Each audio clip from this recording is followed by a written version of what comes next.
Hai semua, hari ini kita akan membahas mata pelajaran teknologi jaringan berbasis luas atau WAN. Pada pertemuan pertama ini, kita akan membahas materi dari bab 1 yaitu mengenal teknologi jaringan berbasis luas. WAN atau Wide Area Network adalah jaringan komputer yang mencakup area yang besar. Jaringan berbasis luas menjadi jaringan yang memiliki ruang lingkup yang sangat luas dan bisa saling terhubung antar jaringan dari jarak jauh. Contohnya adalah jaringan komputer yang menghubungkan antara wilayah, kota, bahkan suatu negara. WAN digunakan untuk menghubungkan jaringan area lokal atau LAN yang satu dengan jaringan LAN yang lainnya, sehingga pengguna komputer yang berada di tempat yang berbeda dapat saling berkomunikasi satu sama lain. Ada 7 materi yang akan kita bahas pada bab pertama ini yaitu 1. Perkembangan jaringan berbasis luas. 2. Kegunaan teknologi jaringan berbasis luas. 3. Teknologi jaringan berbasis luas. 4. Klasifikasi koneksi jaringan berbasis luas. Yang kelima, keunggulan dan kelemahan jaringan berbasis luas. Yang keenam, hierarki jaringan berbasis luas. Dan yang terakhir adalah nomor 7, peralatan dan komponen jaringan berbasis luas.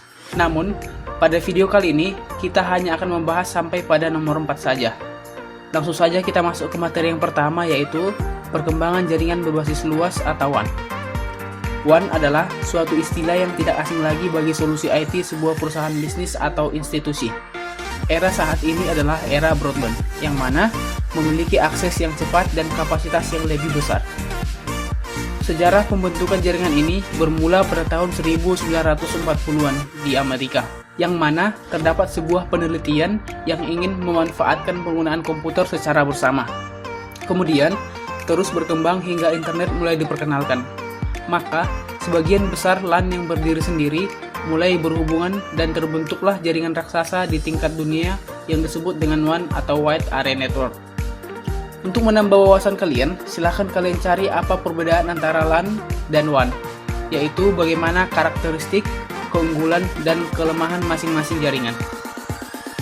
Sekarang kita lanjut ke materi yang kedua yaitu kegunaan teknologi jaringan berbasis luas atau WAN.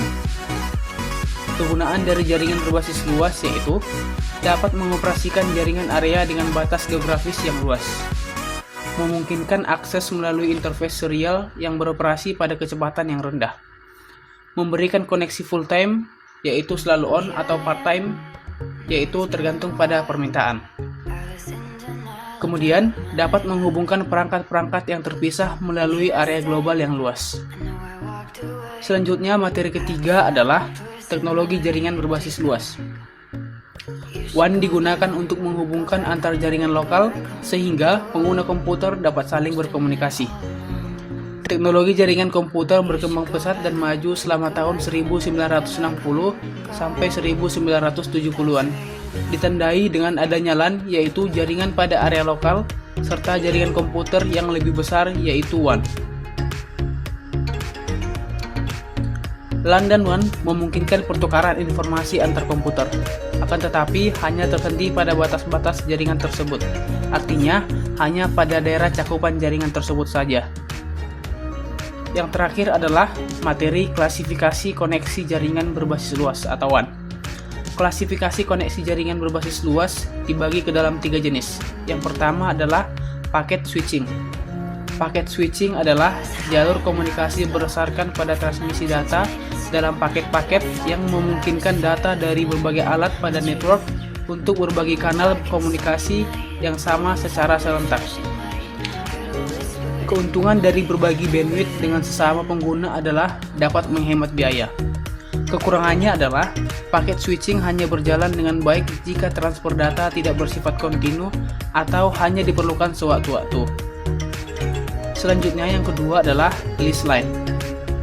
Lease line disebut juga sebagai point-to-point atau dedicated connection, yaitu koneksi yang dikhususkan untuk satu pelanggan saja. Jenis koneksi ini memberikan koneksi yang secara terus-menerus setiap saat dan dapat digunakan kapanpun.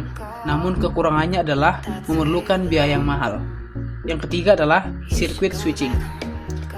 Circuit switching adalah sebuah jalur koneksi yang digunakan dengan network dial-up yang harus melakukan setup pada koneksi terlebih dahulu sebelum melewatkan data. Contohnya adalah panggilan telepon, yaitu mampu memberikan koneksi secara terus-menerus namun hanya sementara waktu saja, dan tentunya memerlukan biaya yang mahal. Demikian materi hari ini. Jika ada yang kurang dimengerti, silakan ditanyakan. Terima kasih.